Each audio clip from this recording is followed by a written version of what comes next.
जय हिंद दोस्तों। आप सभी का अपने YouTube चैनल एएस के टीचिंग टेम्पल में स्वागत है। जो हमारी प्रैक्टिस सेट चल रही है यूपीपीएससी जीआईसी एलटी एग्जाम 2025-26 के लिए सामान्य अध्ययन यानी जीएस की, जो 30 नंबर एलटी एग्जाम में पूछे जाने हैं और एग्जाम डेट ऑलरेडी मेंशन हो चुका है, आउट हो चुका है। सभी दोस्तों को पता होगा अपना अपना सब्जेक्ट का पेपर कब होने वाला है। तो बिल्कुल आप लोग निश्चिंत होकर प्रैक्टिस सेट सॉल्व करते रहिए और जीएस की जो सीरीज चल रही है लगातार सब्जेक्ट वाइज, वो भी आप लोग अटेंड करते रहिए। क्लास मॉर्निंग टाइम में होती है और ये जो प्रैक्टिस सेट होती है इवनिंग टाइम होती है। आइए ज़्यादा बात ना करते हुए हम लोग पहला प्रश्न देखते हैं और आप लोग भी कमेंट में आंसर बताते चलेंगे। आइए देखते हैं। आइए दोस्तों देखते हैं पहला प्रश्न क्या बनेगा प्रैक्टिस सेट नंबर 4 से। कह रहा है आगरा आगरा के किले स्थित जामा मस्जिद का निर्माण निम्न में से किसने करवाया था? शाहजहां, औरंगजेब, जहांआरा बेगम या जहांगीर? 2 से 3 सेकंड का वेट करेंगे, आप लोग भी कमेंट में आंसर देते रहेंगे कौन सा किसका सही हो रहा है। और लास्ट में ये बताएंगे वीडियो के लास्ट में कि 30 प्रश्नों में से आप सभी दोस्तों का कितना सही होगा। बिल्कुल आप लोग बताइएगा। तो पहले का राइट आंसर होगा दोस्तों, पहले का राइट आंसर हो जाएगा आपका सी, यानी जहां आरा बेगम। सी इज द राइट आंसर है।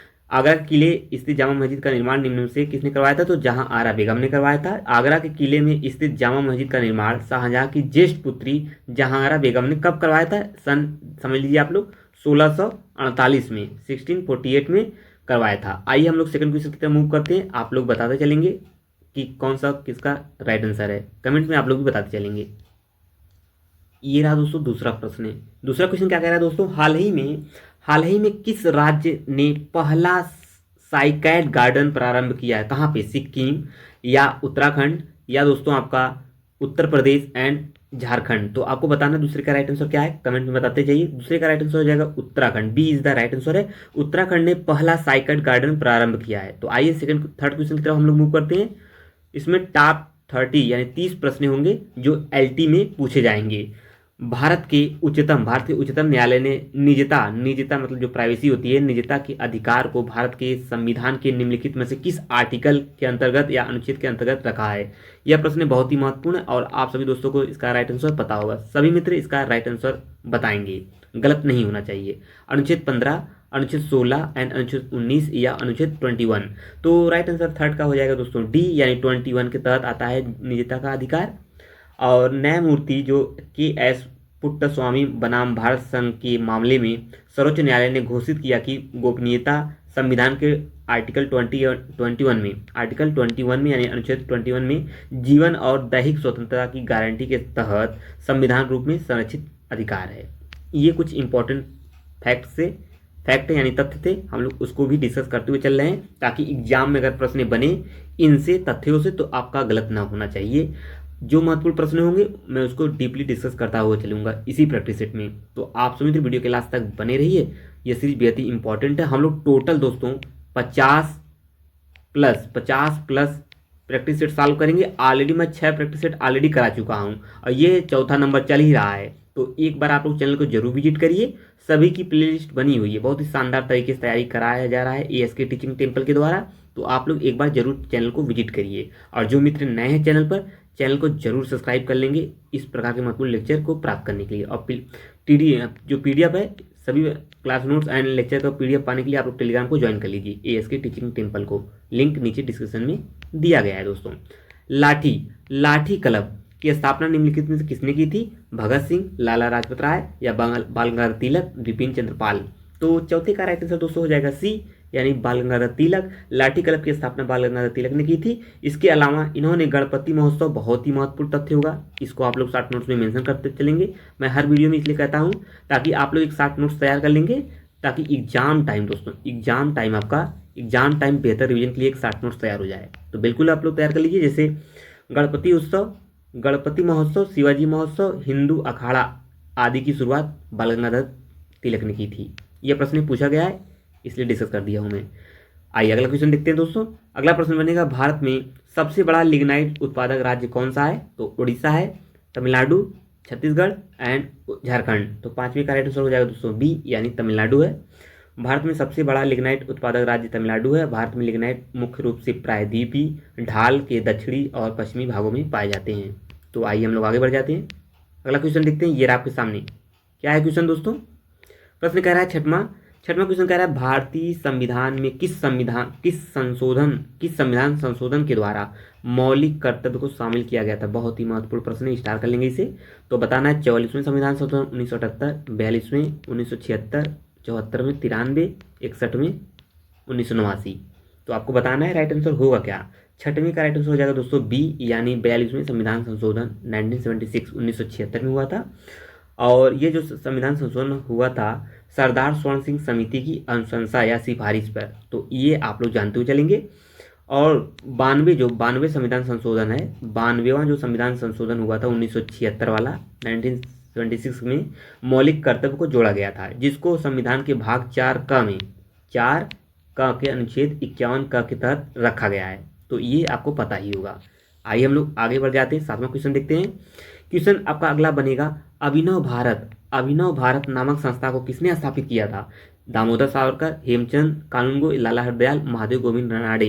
ये भी प्रश्न बहुत ही महत्वपूर्ण है। देखिए दोस्तों, जीएस से दोस्तों एलटी, चाहे एलटी में 30 नंबर और जीआईसी में दोस्तों 40 नंबर पूछे जाने। तो बिल्कुल आप लोग अच्छे से चैनल से जुड़कर शानदार तरीके से तैयारी करिएगा। और ये जो 30 नंबर और 40 नंबर दोस्तों, 30 और 40 नंबर ये सब्जेक्टिव में भी आपकी बहुत मदद करने वाली है।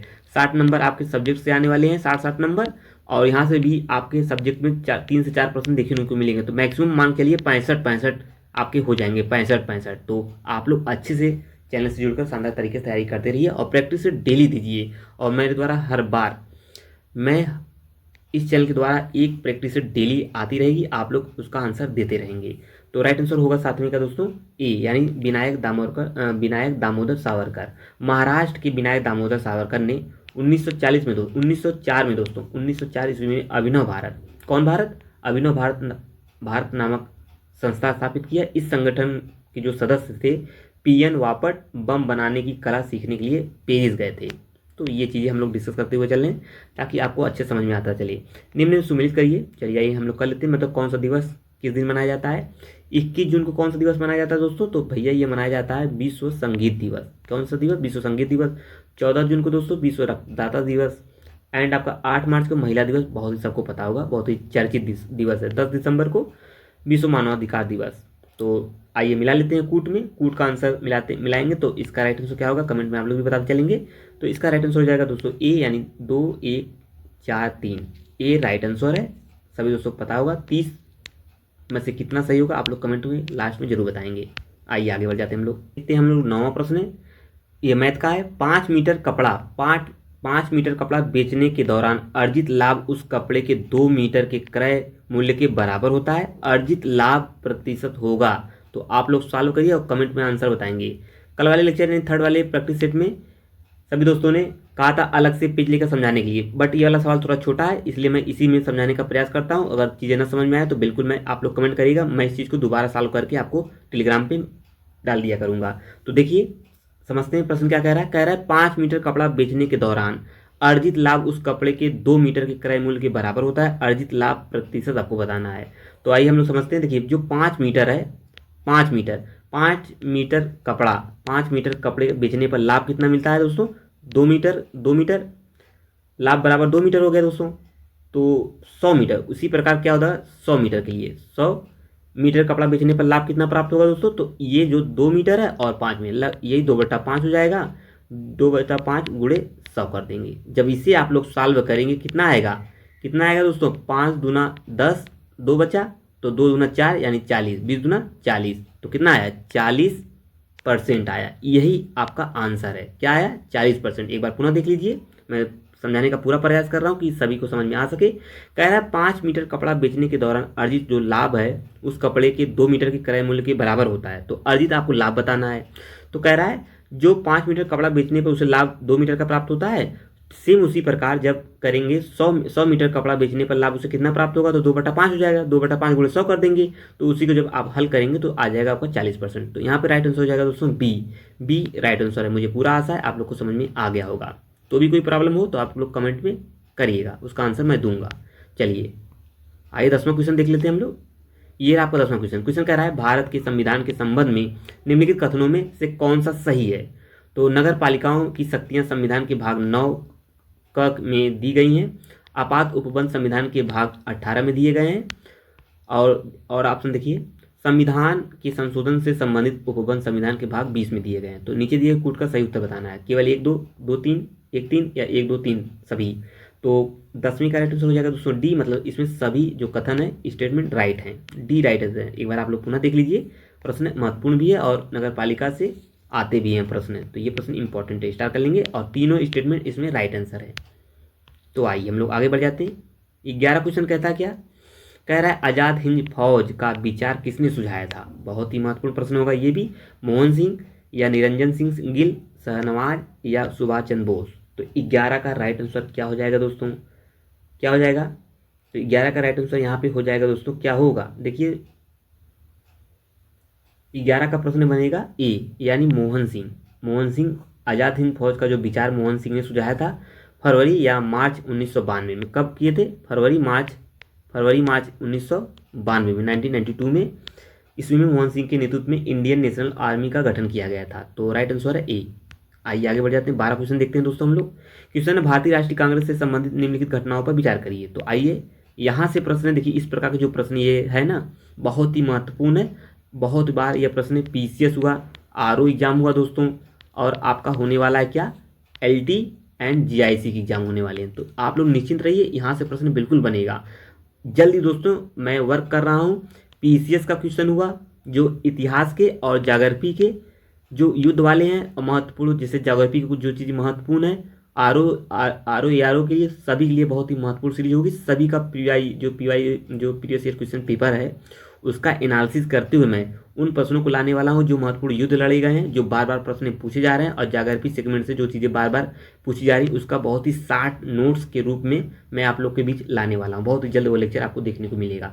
तो आप लोग जरूर चैनल से जुड़ जाइए इस प्रकार की महत्वपूर्ण तैयारी करने के लिए बहुत ही शानदार तरीके से एएस के टीचिंग टेम्पल के द्वारा। कमेंट बिल्कुल करिएगा आज का लेक्चर कैसा लगा। और आप लोग देखिए, आप लोग घबराइए मत कि प्रश्न टफ है कैसा है, इस पर आप लोग विशेष ध्यान मत रखिए। जो चीज़ आप पढ़े हैं, आपके द्वारा पढ़ी गई चीज़, क्या आप उसका आंसर देने में सक्षम हैं, बस आप लोग ये देखिए। जो चीज़ें टफ हैं आप लोग उसको छोड़ दिया करिए। आपको उसका आंसर मिल रहा है, उसका डीपली यानी विस्तृत डिस्कशन हो रहा है, उसको आप लोग समझ जाइए। एक बार आप लोग पुनः तैयार कर लीजिए। जब वो प्रश्न दूसरी बार आपको देखने को कहीं मिले किसी प्रैक्टिस सेट में या एग्जाम में, वहाँ पे आप लोग गलत न करिए, यही इंपॉर्टेंट है। तो इस चीज़ को आप लोग इतना समझते हुए चलेंगे, परेशान कोई होने की आवश्यकता नहीं है। तो यहाँ पे आइए हम लोग समझते हैं।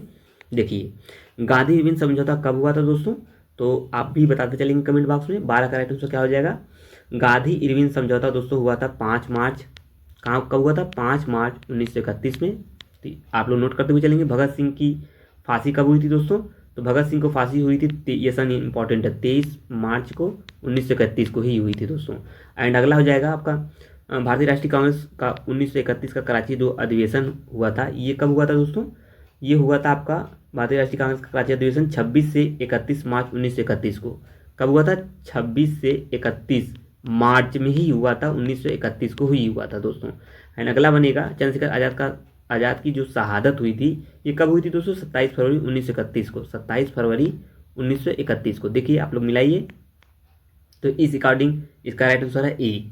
क्या है, ए राइट आंसर बनेगा, मतलब ए। यहाँ पे कुट में देखिए 4 1 2 3, तो आप लोग भी कमेंट में बताते चलेंगे। आइए अगला देखते हैं, ऋग्वेद। हिस्ट्री का बहुत ही महत्वपूर्ण प्रश्न है ये। ऋग्वेद है तो क्या है, सभी दोस्त बता लेंगे, आसान प्रश्न है, मुझे पता है सबका आंसर सही होगा। ए का राइट आंसर हो जाएगा ए। स्रोतों का जो ऋग्वेद है ये स्रोतों का अध्ययन है। ऋग्वेद में स्रोतों का जो संकलन है, ऋग्वेद में कुल 10 मंडल हैं। कितने मंडल है टोटल, 10 मंडल है। और उनमें कितने ऋचाएँ हैं या कितने मंत्रों की या कितने सूक्त हैं उसमें, तो 1028 उसमें सूक्त हैं, इसको भी आप लोग याद कर लीजिए। और कुल कितनी ऋचाएँ हैं, मतलब कितनी मंत्राएँ हैं, मंत्र हैं इसमें, तो भैया 10,580 कुल ऋचाएँ हैं इसमें। तो ये तीनों तथ्य आपको पता होना चाहिए। तो आइए हम लोग आगे बढ़ जाते हैं। 14 प्रश्न देखते हैं। निम्न में से कौन सुमिलित नहीं है, तो कौन नहीं, ये 4 ऑप्शन है, आप लोग पढ़िए और बताइए इसका राइट आंसर क्या हो जाएगा। 14 का राइट आंसर हो जाएगा दोस्तों डी, यानी वाराणसी प्रथम शिक्षा पार्क है, ये सही नहीं है। उत्तर प्रदेश के प्रयागराज जनपद में प्रथम शिक्षा पार्क की स्थापना की जा रही है। कहाँ पे, उत्तर प्रदेश के प्रयागराज में, यानी इलाहाबाद में। तो ये आप लोग को समझ में आ गया होगा। आइए आगे बढ़ते हैं हम लोग। अगला प्रश्न बनेगा यहाँ से, कह रहा है निम्न में से कौन सा जलप्रपात मिर्जापुर जनपद में नहीं है? तो कौन नहीं है दोस्तों? विंडम, सबरी, खड़जा, कुसेरा। तो 15 का राइट आंसर होगा क्या यहाँ पे? सबरी। सबरी जलप्रपात ये नहीं है मिर्जापुर में, बकिया सभी हैं। सबरी जलप्रपात चित्रकूट में है दोस्तों। कहाँ पे है? चित्रकूट जनपद में। इस जलप्रपात पर उत्तर प्रदेश का पहला ग्लास स्काई वॉक निर्माण किया गया। किस पे? सबरी जलप्रपात पे, जो चित्रकूट में है। तो आइए हम लोग 16 क्वेश्चन की तरफ मूव करते हैं। मुझे पूरा आशा है सभी चीज़ें आपको समझ में आ रही होंगी। मैं पूरा प्रयास कर रहा हूँ कि आपको समझाने के इसी लेक्चर में ज़्यादा से ज़्यादा चीज़ें समझा दिया जाए, और 1 से 2 बार 3 बार अगर आप लोग लेक्चर देखते हैं उसके बाद PDF लेकर आसानी से चीज़ों को रिवीजन करते चलिए। सभी चीज़ें आपका बेहतर हो जाएंगी। तो आइए हम लोग आगे बढ़ते हैं। तो आइए दोस्तों हम लोग अगले क्वेश्चन की तरफ मूव करते हैं। यहाँ पे देखिए 16 क्वेश्चन, हम लोग 15 क्वेश्चन सॉल्व कर लिए हैं। 16 क्वेश्चन देखते हैं क्या कह रहा है। 16 क्वेश्चन ये रहा आपके सामने। कह रहा है दोस्तों उत्तर प्रदेश में स्थित सारनाथ किन 2 नदियों के संगम पर स्थित है? महत्वपूर्ण प्रश्न है। गंगा यमुना, गंगा गोमती, इनमें से कोई नहीं। तो 16 का राइट आंसर क्या बन जाएगा? ये हो जाएगा ए, गंगा और वरुणा। उत्तर प्रदेश में स्थित सारनाथ गंगा और वरुणा नदियों के संगम पर स्थित है। सारनाथ में महात्मा बुद्ध ने अपना प्रथम उपदेश दिया, जिसे धर्म चक्र परिवर्तन कहा गया। देखिए जो चीज़ें क्वेश्चन से लग रही हैं दोस्तों, उस पर मैं डीपली यानी विस्तृत चर्चा करता चल रहा हूँ, ताकि आप लोग एक शॉर्ट नोट बना के चीज़ों को समझते रखेंगे। शॉर्ट नोट तैयार कर लेंगे ताकि एग्जाम टाइम बेहतर रिवीजन के लिए एक शॉर्ट नोट भी तैयार हो जाए। मैं प्रीवियस ईयर क्वेश्चन पेपर को भी सॉल्व करा रखा हूँ, आप लोग परेशान न होइए। मैं दोबारा 60 नोट्स के रूप में रिवीजन के लिए मैं फिर लाऊंगा। बस आप लोग चैनल से जुड़कर शानदार तरीके से तैयारी करते रहिए। आप लोग अपना सपोर्ट, अपना सहयोग इस चैनल पर ASK टीचिंग टेम्पर पर बनाए रखिए। और आप सभी दोस्तों से बस आप लोग 1000 प्लस सब्सक्राइबर और जो यूट्यूब YT की जो क्राइटेरिया होती है उसको आप फुलफिल करने में हमारा हेल्प करें बस। और इस चैनल के थ्रू आप लोग देखेंगे बहुत सी चीज़ें आपको देखने को मिलेंगी। बस आप लोग अच्छे से जुड़कर तैयारी करते रहिए, सपोर्ट आप लोग करते रहिए। आइए आगे बढ़ेंगे हम लोग। 17 क्वेश्चन देखेंगे। यदि एक वृत्त की जो परिधि है उसके व्यास से 18.6 सेंटीमीटर अधिक है तो वृत्त का व्यास क्या होगा? तो आप लोग भी सॉल्व करिए, इसका आंसर कमेंट में दीजिएगा, जरूर दीजिएगा। आइए हम लोग सॉल्व करते हैं। इसको सॉल्व कैसे करेंगे देखिए, एक अलग से मैं पेज लेता हूँ, समझाने के लिए आपका प्रयास करूँगा। तो क्वेश्चन उसमें दिखता नहीं दोस्तों, इसलिए मैं अलग से पेज लेता नहीं। तो मैं पुनः प्रयास करता हूं कि इसी चीज़ पे आपको समझाने का। अब मुझे आशा है समझ में आएंगी। देखिए क्या है क्वेश्चन, आप एक बार समझ लीजिए क्वेश्चन से। यदि एक वृत्त की जो परिधि है उसके व्यास से, एक परिधि और व्यास से 18.6 सेंटीमीटर अधिक है, मतलब परिधि व्यास से कितना अधिक है? 18.6 सेंटीमीटर अधिक है, तो वृत्त का व्यास पूछा है, मतलब आपको व्यास इसमें पूछा गया है। तो देखिए मानव वृत्त की त्रिज्या कितनी होती है? मानव वृत्त की त्रिज्या कितना हो जाएगा दोस्तों? ये हो जाएगा आपका 8 सेंटीमीटर हो जाएगा, 8 सेंटीमीटर हो जाएगा। और वृत्त का व्यास कितना हो जाएगा दोस्तों? आपका वृत्त का व्यास हो जाएगा 2πr, ये आपको पता है। 2r हो जाएगा। जब आपका त्रिज्या r है, किसी त्रिज्या r है, उसका वृत्त क्या है, जब वृत्त की त्रिज्या r है तो वृत्त का व्यास कितना हो जाएगा? उसी का 2r हो जाएगा। और परिधि क्या होती है दोस्तों? परिधि कितना है? परिधि आपकी क्या हो जाएगी? 2r हो जाएगी, 2πr। ठीक है, ये आपको पता ही होगा।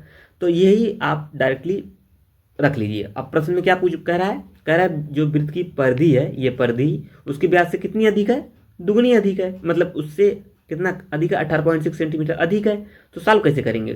2πr, इसी में 2r आप घटा दीजिए, 2r घटा देंगे, 2r घटाएं माइनस 2r बराबर कितना? 18.6 सेंटीमीटर। ये आपका एक समीकरण बन गया। तो जब यहाँ से आप इसमें कॉमन लेंगे, क्या कॉमन लेंगे? थोड़ा सा मैं पुनः प्रयास करता हूँ चीज़ें। देखिए यहाँ 2 मैं समझा रहा हूँ।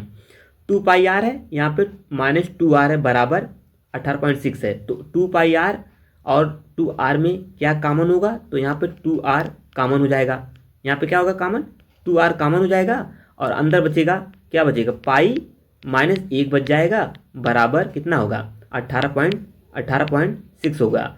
तो अब इसे सॉल्व करेंगे तो 2r कर लेंगे, 2r और पाई का मान रख देंगे। 22/7 पाई का मान होता है दोस्तों, आप लोग को पता ही होगा। 22/7 -1 जब बराबर कितना कर देंगे? ये 18.6 में इसी तरह रहेगा। जब आप इस समीकरण को हल करेंगे तो क्या प्राप्त होगा दोस्तों? आपको 2r बराबर 18.6 गुणे 7/15 हो जाएगा। आप इसको इस तरह से भी सॉल्व कर सकते हैं। अब आप इसको सॉल्व करेंगे तो कितना मिलेगा आपको? अब मिलेगा आपको 2r बराबर, जब गुणा भाग कर लेंगे तो 8.68 मिलेगा लगभग।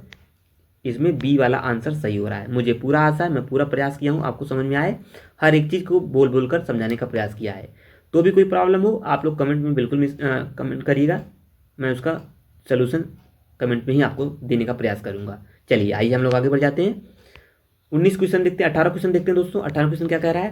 कह रहा है सुमिलित कीजिए बिरजू महाराज, हरिप्रसाद चौरसिया, अली अकबर, जाकिर हुसैन किससे कौन संबंधित है। यहाँ से प्रश्न बन ही जाता है कभी कभी। तो बिरजू प्रसाद किससे संबंधित है? कत्थक से। एंड हरिप्रसाद चौरसिया ये हैं आपके दोस्तों बांसुरी से। किससे? बांसुरी से। अली अकबर ये हैं सरोद, और जाकिर हुसैन तबला से, बहुत ही फेमस है, आपको पता ही होगा। तो इसके अकॉर्डिंग आंसर मिलेगा बी। यहाँ पे क्या हो जाएगा? बी। 3 1 4 2। तो आइए 19 क्वेश्चन की तरफ हम लोग पहुँच जाते हैं। 10 क्वेश्चन शेष बचे हैं। आप लोग वीडियो क्लास तक बने रहिए और प्रैक्टिस सेट को ज़्यादा से ज़्यादा सॉल्व करते रहिए, और थ्योरी वाली जो क्लास है मॉर्निंग में लगती है, आप लोग उसको भी अटेंड करिए। अगला क्लास उसमें होगा दोस्तों पहला पार्ट, हम लोग एंशियंट हिस्ट्री, प्राचीन इतिहास, मध्यकालीन इतिहास और मॉडर्न इतिहास को कंप्लीट कर रखा है, और विश्व इतिहास को साथ साथ भी कंप्लीट कर लिया है। इनसे संबंधित अब जो भी PYQs हैं और जो भी PCS में क्वेश्चन बने हैं उसको अगला लेक्चर उसी का होने वाला है। टोटल 50 क्वेश्चन होंगे, टॉप 50 क्वेश्चन होंगे जो सभी एग्जामों में बने हुए हैं, PCS, LT, GIC में। टोटल इन सभी को मिलाकर टोटल 150 प्लस प्रश्नों को हम लोग करेंगे।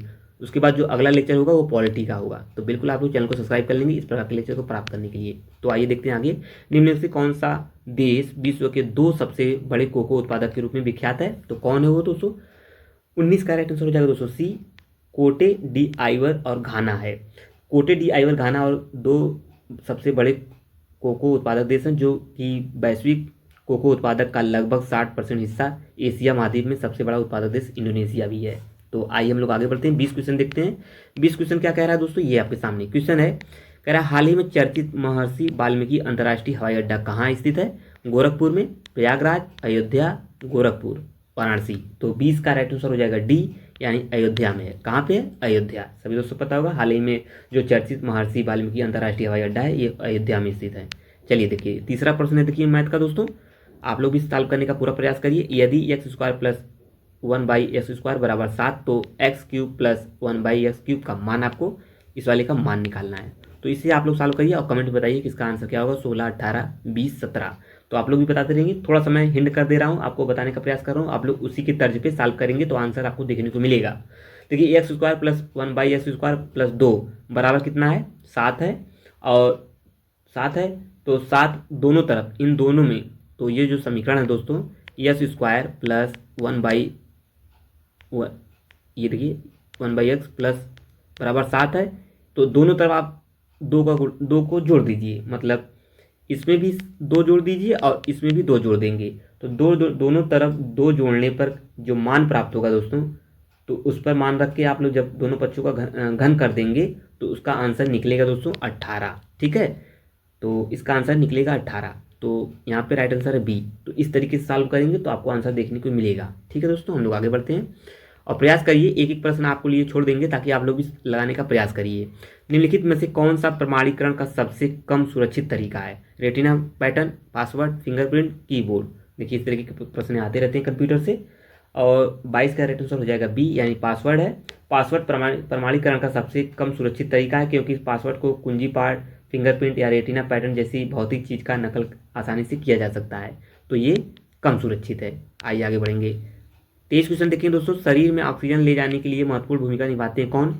लाल रक्त कोशिकाएं, श्वेत, प्लाज्मा या प्लेटलेट्स। ये भी प्रश्न देखिए बायोलॉजी का बहुत ही महत्वपूर्ण है। तो इसका 23 का राइट आंसर हो जाएगा ए, यानी रेड रक्त कोशिकाएं हैं। तो पूरे शरीर में ऑक्सीजन ले जाने के लिए लाल रक्त कोशिकाएं हमारे स्वास्थ्य में महत्वपूर्ण भूमिका निभाती हैं दोस्तों। आइए 24 क्वेश्चन देखते हैं हम लोग। यहाँ से 24 क्वेश्चन देखते हैं। 24 क्वेश्चन क्या कह रहा है? प्रश्न है दोस्तों, हिमालय के सबसे दक्षिणी श्रेणी को क्या कहा जाता है? शिवालिक, हिमाद्री, हिमाचल प्रदेश, मध्य हिमालय। तो 24 का राइट आंसर यहाँ पे हो जाएगा ए, यानी शिवालिक। हिमालय के जो सबसे दक्षिणी है, मतलब एक ये क्या है? ग्रेट हिमालय, मध्य हिमालय, शिवालिक हिमालय। तो ये वाला सबसे लास्ट वाला पूछा है, तो कह रहा है ना हिमालय के सबसे दक्षिणी श्रेणी का जो बाह्य हिमालय भी कहा जाता है, हिमालय का सबसे दक्षिणी तथा भौगोलिक रूप से युवा है, तो यही राइट आंसर है 24 का ए शिवालिक।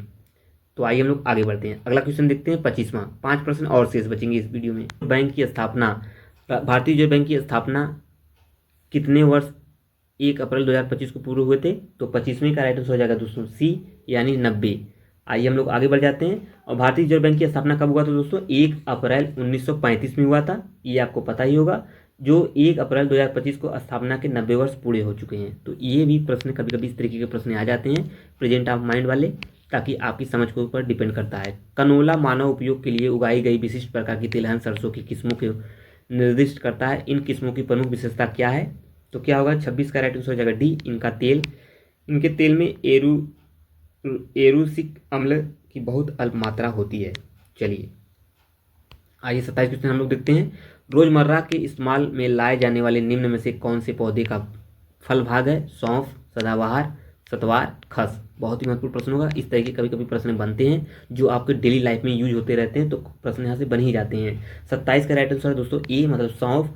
रोजमर्रा के इस्तेमाल में लाए जाने वाले सौंफ पौधे का फल भाग है। चलिए 28 क्वेश्चन देखते हैं, 2 प्रश्न और शेष बचे हैं। क्वेश्चन कह रहा है कृषि तथा खाद्य प्रसंस्करण के क्षेत्र में नैनो टेक्नोलॉजी का प्रयोग निम्न में से किस कार्य का संचालन हेतु किया जाता है या जारी है?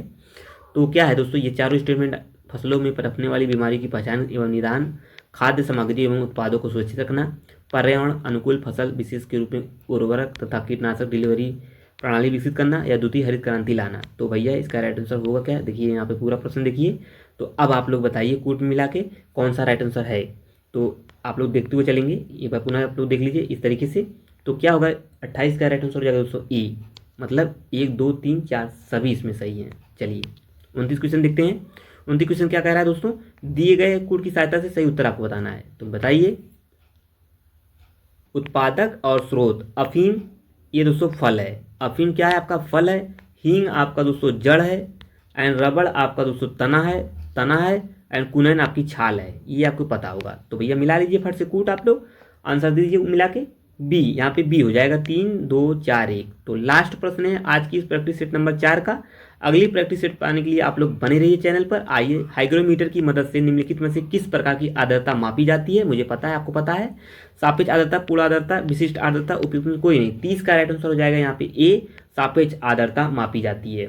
देखिए दोस्तों, मैं एक बार पुनः आप लोग को बता दे रहा हूँ, आता हुआ प्रश्न आप लोग केवल देखिए प्रैक्टिस सेट में कि वो प्रश्न आपसे गलती नहीं हो रही है, तो तब आप बेहतर कंडीशन में हैं। जो थोड़ा प्रश्न टफ लग रहे हैं उस पर आप लोग विशेष फोकस मत करिए, क्योंकि वो गलत हो रहे हैं कोई बात नहीं, उसका आंसर आपको जानने को मिल रहा है, उससे संबंधित जो भी महत्वपूर्ण व्याख्या है उसको आप लोग को पढ़ने को मिल रहा है। बस आप लोग उसको अच्छे से तैयार कर लीजिए, दोबारा प्रैक्टिस सेट में मिलता है तो सही कर लीजिए, और एग्जाम में वहाँ से प्रश्न आते हैं तो उसको सही कर लीजिए। ये तरीका होता है पढ़ने का। डिमोटिवेट मत होइए कि प्रश्न नहीं आ रहा है, हमसे गलतियाँ हो जा रही हैं। केवल आप लोग फोकस बनाए रखिए, आते हुए प्रश्नों को आप गलती ना करें। तो ये 30 प्रश्न हो गए। अगला प्रैक्टिस सेट नंबर 5 होगा। अब मिलेंगे 5वें में, और जाने से पहले आप लोग चैनल को जरूर सब्सक्राइब कर लेंगे, पीडीएफ के लिए टेलीग्राम को ज्वाइन कर लीजिए, लाइक शेयर ज़्यादा करिए। चलिए थैंक यू, जय हिंद दोस्तों, मिलते हैं नेक्स्ट प्रैक्टिस सेट में। Thank you.